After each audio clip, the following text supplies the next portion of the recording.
दोस्तों, मोहम्मद बिन राशिद अल मखदूम इस शख्स का नाम है जिसे दुबई का मेमार भी कहा जाता है।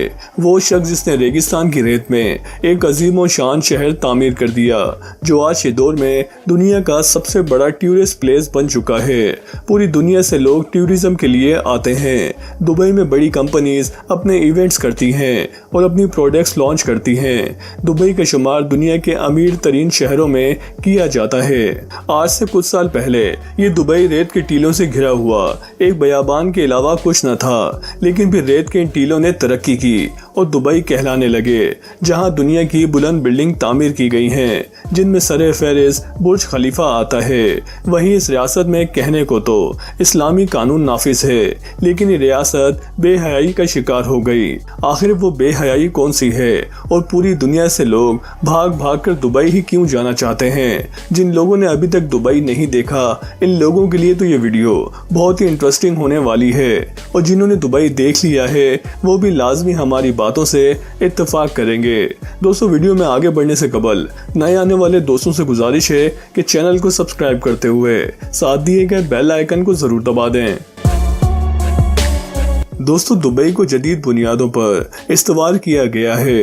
इस शहर की बुनियादों में ये पॉलिसी रखी गई थी कि इस शहर को दुनिया भर के लोगों के लिए अयाशी का मरकज बनाया जाएगा, ख्वाब किसी भी रंग, नस्ल और मजहब से क्यों ना हो। दुबई में आपको अयाशी के लिए मुकम्मल सहूलियात मुयस्सर हैं, और ख़ास तौर पर दुबई में यूरोपियन वर्ल्ड को टारगेट करने के लिए अयाशी का मुकम्मल सामान मुयस्सर किया गया है, क्योंकि पूरी दुनिया का पैसा इस वक्त मगरिब में मौजूद है। इसलिए वहाँ से लोग जब सैर व तफरीह के लिए दुबई आते हैं तो इनको अपनी अयाशी का सामान मुयस्सर ना हो तो वो दुबई नहीं आएंगे, बल्कि दूसरी रियासतों में जाएंगे।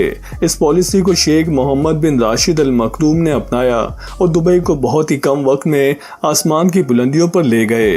आज दुबई के अंदर शरई कानून का निफाज है, यानी इस्लामी कवानीन के मुताबिक ही दुबई में फैसले किए जाते हैं। लेकिन क्या दुबई एक रियासत होने की हैसियत से शरई है? बज़ाहिर किताबों में तो ऐसा ही लगता है, लेकिन अगर प्रैक्टिकल बात की जाए तो ऐसा बिल्कुल भी नहीं है।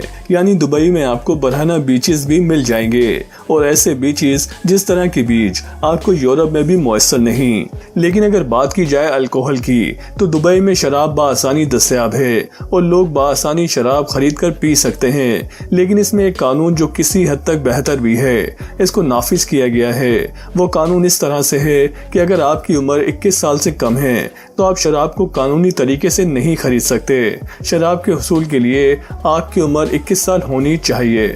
लेकिन अगर प्रैक्टिकल बात की जाए तो शराब खुलेआम फरोख्त की जाती है और बगैर किसी रोक टोक के लोग खरीद कर पी सकते हैं। दुबई एक ऐसी इस्लामी रियासत है जिसमें सुअर के गोश्त से बनी हुई डिशेस बासानी मिल सकती हैं, यानी सुअर के गोश्त के रेस्टोरेंट हर जगह पर मौजूद हैं। सुअर जो कि इस्लाम के मुताबिक इंतहाई नापसंदीदा जानवर है और साथ ही खाने के लिए इसे मुकम्मल तौर पर हराम किया गया है। इसके बावजूद एक इस्लामी रियासत में इसकी खरीदो फरोख्त और इसके रेस्टोरेंट्स को खुलने देना दुबई की हुकूमत के लिए लम्हा फिक्रिया है, क्योंकि वो खुद को शरई भी कहलाते हैं और ऐसी गैर इस्लामी चीज़ों की खरीदो फरोख्त पर भी कोई पाबंदी आयद नहीं करते।